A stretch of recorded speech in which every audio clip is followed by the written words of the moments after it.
মকর রাশির ক্ষেত্রে আগস্ট মাসের 1 তারিখ থেকে আগস্ট মাসের 12 তারিখ পর্যন্ত খুবই একটা দুর্লভ যোগ তৈরি হচ্ছে। সেটা হচ্ছে কি, দুই গুরু একই সাথে একই নক্ষত্র অবস্থান করবে। সেটা হচ্ছে আদ্রা নক্ষত্র। আদ্রা নক্ষত্রটা হচ্ছে রাহুর নক্ষত্র। তো দুই গুরুর যে অবস্থান, এই 12 দিন অবস্থান করবে একই নক্ষত্রের, কি প্রভাব পড়বে এই মকর রাশির উপর, কোন দিক থেকে মকর রাশি এই সময়কালে লাভবান হবে এবং কোন দিক থেকে বিশেষ সাবধান এবং কোন বিশেষ উপাচার করবে, এই সমস্ত কিছু আজকের ভিডিওতে তুলে ধরবো। তো যাই হোক, অনুষ্ঠানটি শুরু করার আগে সমস্ত দর্শক বন্ধুদের নমস্কার জানাচ্ছি এবং তার সাথে বলবো, যারা বহুদিন ধরে দেখছেন এখনও পর্যন্ত সাবস্ক্রাইব করেননি, অবশ্যই সাবস্ক্রাইব করবেন, এই চ্যানেলের সঙ্গে থাকুন। মকর রাশি সম্পর্কিত বহু ভিডিও আমাদের চ্যানেলে আপলোড দেওয়া হবে। যারা জ্যোতিষী সংক্রান্ত বিষয়কে ভালোবাসেন, গুরুত্ব দেন, ইন্টারেস্টেড, আশা করছি তারা বিশেষভাবে উপকৃত হবেন। তবে আমি কোনো রকমভাবে কোনো দর্শক বন্ধুকে বিভ্রান্ত করছি না। এটা কিন্তু গ্রহদের গোচরের উপরই আলোচনা করা হচ্ছে এবং চন্দ্র রাশি অনুসারেই বলা হচ্ছে। তো যাই হোক, মকর রাশির ক্ষেত্রে এই যে দুই গুরু শুক্রদেব এবং দেবগুরু বৃহস্পতির যে জুতি, সেই জুতিটা তৈরি হচ্ছে মিথুন রাশিতে এবং ষষ্ঠ ঘরে। তো যখন গ্রহদের জুতি তৈরি হয় তখন তাদের দৃষ্টির উপর বিশেষ প্রভাব পড়ে। তো দেবগুরু বৃহস্পতির তো 3টি দৃষ্টি আর শুক্রদেবের 1টি দৃষ্টি। তাহলে এবার শুক্রদেবের সাথে যেহেতু দেবগুরু বৃহস্পতির জুতি তৈরি হয়েছে, তাহলে দেবগুরুর যে 3টি দৃষ্টি, এই 3টি দৃষ্টি বিশেষভাবে প্রভাবিত হবে। অর্থাৎ পঞ্চম দৃষ্টিটা যে ঘরে দেবগুরুর পড়বে সেইখানটাতে কিন্তু শুক্রদেবেরও প্রভাব থাকবে। তো আবার সপ্তম দৃষ্টিতেও থাকবে, আবার নবম দৃষ্টিতেও থাকবে। তো নবম দৃষ্টিটা থাকছে হচ্ছে এই মকর রাশির 2য় ঘর, যেটা ধন সম্পত্তির ঘরে, এবং ওই ঘরে রাহু অবস্থান করছে। তো নবম দৃষ্টির উপর থাকে বিশেষ কৃপালাভ। তো নবম দৃষ্টির উপর বিশেষ কৃপালাভ থাকবে এবং এই দৃষ্টিটা রাহুর উপরে পড়ছে এবং রাহুর নক্ষত্রে এই দুই গুরু অবস্থান করছে, সেটা হচ্ছে আদ্রা নক্ষত্র। এবং এই সময়কালে রাহুও কিন্তু আবার দেবগুরু বৃহস্পতির নক্ষত্র পূর্বা ভাদ্রপদে অবস্থান করছে। এবং তার সাথে এই যে মকর রাশির অধিপতি 3য় ঘরে অবস্থান করছে এবং 3য় ঘরে অবস্থান করছে বক্রী অবস্থায়, এবং যে রাশিতে অবস্থান করছে সেটা হচ্ছে দেবগুরুর রাশি মীন রাশিতে, এবং যে নক্ষত্রে অবস্থান করছে সেটা আবার নিজের নক্ষত্র শনিদেবের, উত্তরা ভাদ্রপদ নক্ষত্র, কিন্তু রাশিটা হচ্ছে দেবগুরু বৃহস্পতির রাশি। এবার সবথেকে ভালো জিনিসটা হচ্ছে যে এই দুই গুরু একই নক্ষত্রে অবস্থান করছে এবং তিনটি মূল ত্রিকোণ ঘরকে দেখছে। যেমন পঞ্চম দৃষ্টিটা পড়ছে রাশির কর্মের ঘর, এটা হচ্ছে তুলা রাশি, এটা কিন্তু মূল ত্রিকোণ রাশি শুক্রদেবের রাশি। এবং সপ্তম দৃষ্টিটা পড়ছে হচ্ছে রাশির দ্বাদশ ঘর, এটা হচ্ছে দেবগুরু বৃহস্পতির মূল ত্রিকোণ রাশি ধনু রাশি।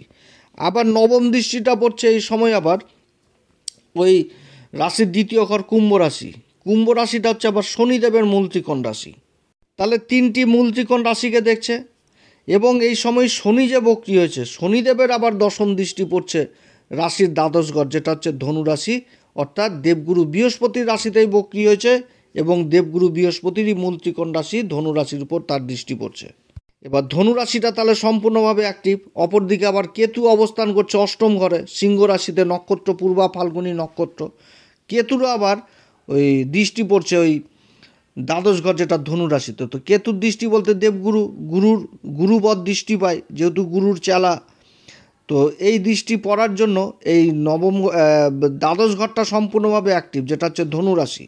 আবার মঙ্গল ভাগ্যের ঘরে অবস্থান করছে, মঙ্গলেরও কিন্তু আবার 4র্থ দৃষ্টি যে দ্বাদশ ঘরে পড়ছে। তো দ্বাদশ ঘরটা কিন্তু এই সময়কালে খুব গুরুত্বপূর্ণ ঘর হয়ে গেছে এই মকর রাশির ক্ষেত্রে। তো দ্বাদশ ঘরটা কি বিদেশের ঘর, সেরকম খরচাপাতির ঘর, ইনভেস্টের ঘর, আধ্যাত্মিকতার ঘর। তো যাই হোক, এই ঘরগুলো কিন্তু সম্পূর্ণভাবে এবার অ্যাক্টিভ রয়েছে। এবার দুই গুরুর এই যে আদ্রা নক্ষত্র অবস্থান, আদ্রা নক্ষত্রটা হচ্ছে রাহুর নক্ষত্র। রাহু কি একটি ছায়াগ্রহ, রাহু ছায়াগ্রহ, তারই নক্ষত্রে অবস্থান এই দুই গুরু। তো আদ্রা নক্ষত্রটা হচ্ছে রাহুর নক্ষত্র এবং এই নক্ষত্র হচ্ছে অধিপতি দেবতা হচ্ছে রুদ্রদেব। রুদ্রদেব হচ্ছে কি পরিবর্তনশীল ও রূপান্তরের শক্তি বহন করে এই নক্ষত্র। শিবের একটা বলতে গেলে উগ্র রূপ, ধ্বংসাত্মক রূপ, পরিবর্তনশীল রূপ। এবং এই নক্ষত্রের যে সিম্বল দেওয়া হয়েছে আমাদের জ্যোতিষশাস্ত্রে, সেটা হচ্ছে চোখের জল, আবেগের প্রতীক। 6ষ্ঠতম নক্ষত্র, যার বিস্তার হচ্ছে এই মিথুন রাশিতে 6.40 ডিগ্রি থেকে একদম 20 ডিগ্রি পর্যন্ত হয়। এই নক্ষত্রটা হচ্ছে কি বিশ্লেষণাত্মক, অনুসন্ধানকারী, আবেগপ্রবণ এবং আত্মবিশ্বাসী হয় এবং পরিবর্তন জিনিসটাকে পছন্দ করে এবং নতুন কিছু শেখার বা নতুন কিছু জানার বা নতুন কিছু তৈরি করার, এটা কিন্তু এই নক্ষত্রে থাকে। কারণ যে চোখের জলটাকে আমাদের এই জ্যোতিষশাস্ত্র বলছে, সেই চোখের জলটা হচ্ছে কি মানে চোখের জল আবেগের প্রতীক। তো চোখের জলের যে ড্রপটা সেটাকে কিন্তু হীরার সাথে তুলনা করা হয়েছে। তো চোখের জল মানুষের কখন আসে? আমাদের দুঃখে আসে, আনন্দে আসে। এবং জলের যে ড্রপটা সেটাকে হীরার সাথে তুলনা করা হয়েছে, অর্থাৎ বলতে গেলে একটা জীবনে বড় সফলতা পেয়ে যাওয়া, সেই জিনিসটা কিন্তু এখান থেকে বুঝাচ্ছে। এবার রাহু অবস্থান করছে মকর রাশির ক্ষেত্রে দ্বিতীয় ঘর, বাণীর ঘর, ধন সম্পত্তির ঘর, আত্মীয় স্বজনের ঘর, খাবার দাবারের ঘরে রাহু কিন্তু অবস্থান করছে। এবার এই রাহুর উপর দুই গুরুর জ্যোতির দৃষ্টি পড়ছে, নবম দৃষ্টি। তো নবম দৃষ্টিতে বিশেষ কৃপা থাকে। তো এতদিন দেবগুরু বৃহস্পতি ছিল, এবার শুক্রদেব চলে আসলো। তো শুক্রদেব হচ্ছে এই মকর রাশির ক্ষেত্রে আবার কারক গ্রহ, পঞ্চম ঘরের অধিপতি যেটা বৃষ রাশি, এবং কর্মের ঘরের অধিপতি যেটা হচ্ছে তুলা রাশি। তো তুলা রাশিটা হচ্ছে এই এই শুক্রদেবের হচ্ছে মূল ত্রিকোণ রাশি।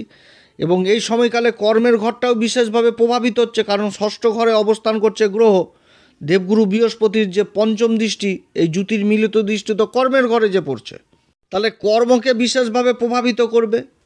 রাহু হচ্ছে কি ছায়া গ্রহ, মনের ইচ্ছাকে তীব্র করে দিবে, এবং গুরুর দৃষ্টি এই সময়কালে সেই মনের ইচ্ছাকে বাস্তবায়িত করবে।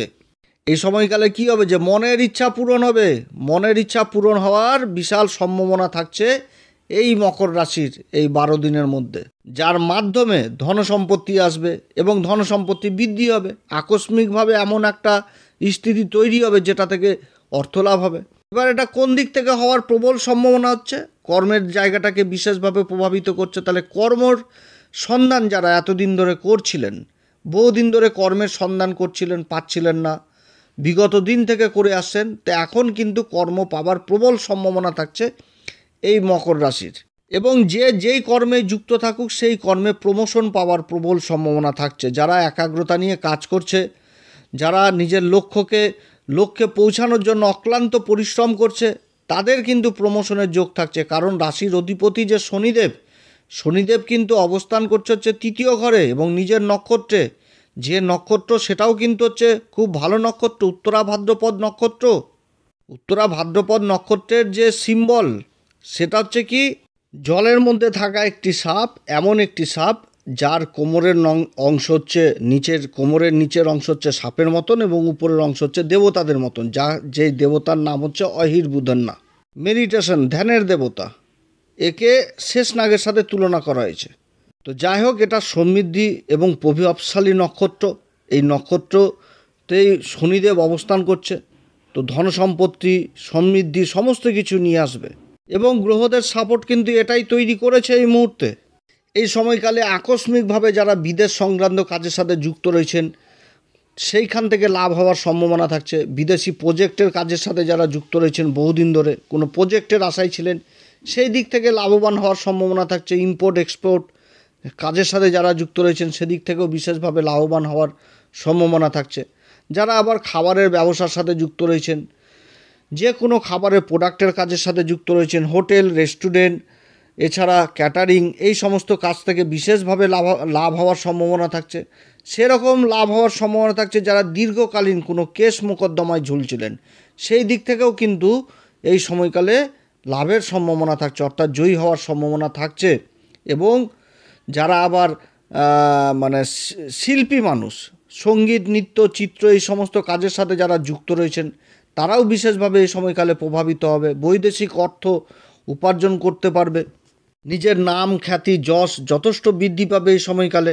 এটা একটা দুর্লভ যোগ। দুই গুরু একসাথে অবস্থান করছে আদ্রা নক্ষত্রে। শিক্ষার দিক থেকেও চরম একটা উন্নতির যোগ রয়েছে। যারা কোনো গবেষণার মধ্যে রয়েছেন, যারা মহাকাশ গবেষণার সাথে যুক্ত রয়েছেন, যারা কোনো টেকনোলজি লাইনে গবেষণা করছেন, তাদের জন্য কিন্তু একটা খুব ভালো সময় হতে যাচ্ছে এই আদ্রা নক্ষত্রের দুই গুরুর অবস্থান। এবং এই সময়কালে এটাও কিন্তু উঠে আসছে যে শত্রুগুলো বহুদিন ধরে মানে একে মকর রাশির তো ক্ষতি করছিল, তো সেই শত্রুদের কিন্তু মানে নারী চিনতে পারবে, এরকম যে তাদের দুর্বল জায়গাটা বুঝতে পারবে এবং তাকে আঘাতও করে দিবে। এমনভাবে আঘাত করবে যে নে ভাই, তুই এতদিন তো আমাকে অসুবিধা করেছিস, এবার নিজের ঠেলা নিজে সামলা, এরকম কিন্তু অবস্থা হয়ে যাবে। কারণ আদ্রা নক্ষত্র কিন্তু এটাও বুঝাচ্ছে যেমন একটা সফলতা এই সময়কালে পেতে যাচ্ছে যেটা বাস্তবায়িত হওয়ার প্রবল সম্ভাবনা থাকছে, যেটাতে কিন্তু মকর রাশির জীবনের মানচিত্র পাল্টে যেতে পারে। একটা খুব ভালো জিনিস কিন্তু প্রকাশ পাচ্ছে এই নক্ষত্র থেকে। যারা গবেষণা, প্রযুক্তি, মনোবিজ্ঞান, গোয়েন্দাগিরি কাজ, তারপর হচ্ছে সাংবাদিকতা, চিকিৎসা শাস্ত্রের মতন জায়গাতে জড়িয়ে রয়েছেন তাদের জন্য বিশেষ উন্নতির যোগ এই আদ্রা নক্ষত্র। অল্প দিনের জন্য এই অবস্থান হলেও এই অবস্থানটা কিন্তু অনেকভাবে প্রভাবিত করবে এই মকর রাশিকে অনেক দিক থেকে। হীরা কিন্তু কয়লার খনিতেই থাকে, আর এক কোপে কিন্তু হীরাও বেরোয় না। হীরাকে কিন্তু খোঁজাখুঁজি করেই বের করতে হয়। আর এই দুই গুরুর জ্ঞান যেখানটাতে থাকছে, দুই গুরুই তো হচ্ছে আমাদের জ্যোতিষশাস্ত্রে আচার্যের ভূমিকা পালন করে। একজন হচ্ছেন দৈত্যগুরু, একজন হচ্ছেন দেবতাদের গুরু। দৈত্যগুরু শুক্রাচার্য এই মকর রাশির ক্ষেত্রে হচ্ছে কারগ্রহ। এই শুক্রদেবের কাছেই তো রয়েছে সেই মন্ত্র যেটা হচ্ছে সঞ্জীবনী মন্ত্র। অতএব এই সময়কালে বহু মকর রাশির জাতক জাতিকারা যারা জীবনের নিজেকে মনে করছিল যে আমি হেরে গেছি, আমার চলা মুশকিল, তারাও উঠে দাঁড়ানোর প্রবল তাদের ঘুরে দাঁড়ানোর একটা প্রবল সম্ভাবনা কিন্তু এই সময়কালে উঠে আসছে। কারণ যে নক্ষত্রের কথা বললাম, এই নক্ষত্র হচ্ছে চোখের জল। তো চোখের জল প্রথমে কিন্তু আসে দুঃখের চোটে আসে, তারপরে কিন্তু সেই চোখের জল আনন্দের হয়ে যায়। কারণ চোখের জলে যে ড্রপটা, সেই ড্রপটাকে কিন্তু হীরার সাথে তুলনা করা হয়েছে। অর্থাৎ জীবনে হীরার মতন সফলতা পেয়ে যাওয়া একটা প্রবল সম্ভাবনা কিন্তু থাকছে এই দুই গুরুর অবস্থান এই মকর রাশির ক্ষেত্রে। নিজের কর্মের দিক থেকেও কিন্তু বিশেষ উন্নতির যোগ রয়েছে। যারা নিজের কর্মকে প্রসারিত করার জন্য ঋণের চেষ্টা করছিলেন বহুদিন ধরে, তাদেরও কিন্তু এই সময়কালে মোটা ঋণ হওয়ার প্রবল সম্ভাবনা থাকছে, যে নিজের কাজকে বাস্তবায়িত করতে পারবে, উন্নতির চরম শিখরে নিয়ে যেতে পারবে। এই কাজগুলো কিন্তু হবে। রাহু কি? রাহু হচ্ছে ছায়া গ্রহ। মনের ইচ্ছাকে তীব্র করে দিবে, অ্যাম্বিশন, এগিয়ে যাওয়ার প্রবণতা দিবে, এটাই কিন্তু রাহু। আর সেটা কিন্তু বাস্তবায়িত করবে দুই গুরুর জ্ঞান। যাদের কুষ্টিতে রাহু ভালো থাকে তারা কিন্তু এক জায়গাতেই স্থির থাকবে এবং নিজেকে মন্থন করবে যে কিভাবে নিজেকে ঠিক করে নিয়ে এগিয়ে নিয়ে যাওয়া যায়। আর যাদের রাহু জন্মকুষ্ঠিতে খারাপ থাকে তারা কিন্তু স্থির থাকতে পারে না, সবসময় অপরের দোষ, অপরের চিন্তা, ওর জন্য আমার হলো না, তার জন্য হলো না, এগুলো চিন্তা করবে। তো এই সময়কালে মানসিক স্থিরতা থাকবে, দুই গুরুর দৃষ্টি থাকছে। যে কোনো কাজ করতে গেলে রাহুর মধ্যে সেই ক্ষমতা রয়েছে যে উন্নতির চরম শিখরে নিয়ে যাওয়া, যে নিজের চিন্তা, নিজের খোঁজ, নিজের অ্যাম্বিশন এক জায়গায় স্থির করে দেওয়া, যে তোমাকে এই জিনিসটাই করতে হবে, এই পথেই চলতে হবে। এই জিনিসটা কিন্তু রাহুর মধ্যে থাকে, যাদের রাহু কিন্তু জন্মকুষ্ঠিতে খুব ভালো থাকে। আর রাহু খারাপ হয়ে যাওয়া শুধু অন্যের কথা ভুল ধরবে, তারপরে মুখের ভাষা খারাপ করবে, একটুতে ধৈর্যচ্যুতি করে দেবে, এগুলো কিন্তু খারাপ রাহুর গুণ। এই সময়কালে যারা কথাবাচক হিসাবে কাজ করছেন তারাও কিন্তু বিশেষভাবে প্রভাবিত হবে। ষষ্ঠ ঘরে দুই গুরুর অবস্থান। যারা ওকালতির কাজের সাথে যুক্ত রয়েছেন, চার্টার্ড অ্যাকাউন্টেন্ট, অ্যাডভাইজার হিসাবে কাজ করছেন, মিডিয়াতে কাজ করছেন, সেলসের কাজের সাথে যুক্ত রয়েছেন, বাণী সংক্রান্ত কাজের সাথে যারা যুক্ত রয়েছেন তারা বিশেষভাবে প্রভাবিত হবে। রাহু যাদের জন্মকুষ্ঠিতে খারাপ থাকে তাদের বিশেষ করে মা সরস্বতী মার পূজা করা উচিত, মা সরস্বতীর আরাধনা করা উচিত, তাহলে কিন্তু রাহু যথেষ্ট ভালো থাকে। যারা আবার খাবারের কাজের সাথে যুক্ত তারাও বিশেষভাবে সফলতা পাবে। অর্থাৎ বিশেষ সফলতা এই সময়কালে পেতে যাচ্ছে এই মকর রাশি। তো যাই হোক, অনেক কথা আলোচনা করলাম। যখনই কোনো প্রয়োজনীয় ভিডিও মনে হয় মকর রাশির জন্য আমি তখনই নিয়ে আসি আপনাদের সামনে। এটা প্রয়োজন মনে হয়েছে, খুব ভালো লেগেছে আমার চোখে, যার জন্য আমি তুলে ধরলাম। তো যাই হোক, এই সময়কালে মকর রাশি কোন উপাচার করবে? প্রত্যেকদিন হনুমান চল্লিশা, বজ্রংবাণ, শ্রীরাম সীতার প্রণাম মন্ত্র সহকারে পাঠ করবেন। গুরুর দীক্ষা নেবেন। যারা গুরুর দীক্ষা নেননি অবশ্যই গুরুর দীক্ষার প্রয়োজন রয়েছে, কারণ রাশির অধিপতি শনি, আমাদের লাল কিতাব বলে শনি সবসময় গুরুকে রেসপেক্ট করে, গুরুর কাছে শনিও মাথা নত করে। গুরুর উপরে কেউ নাই। গুরুর জ্ঞানের আলোই কিন্তু অজ্ঞানতা দূর হয়, অজ্ঞানতার অন্ধকার। অতএব যারা গুরুর দীক্ষা নেননি অবশ্যই জীবনে গুরুর দীক্ষা নেবেন। গুরুর দীক্ষা নিলে শনিও শান্ত হয়। এবং অবশ্যই কিন্তু প্রত্যেক দিন ওই সূর্যদেবকে অর্ঘ্য দিবেন। যে কোনো কাজ করতে গেলে পিতামাতার উভয়ের আশীর্বাদ নেবেন। তো যাই হোক, 12 দিন খুবই একটা ভালো পরিবর্তন, ভালো সময়।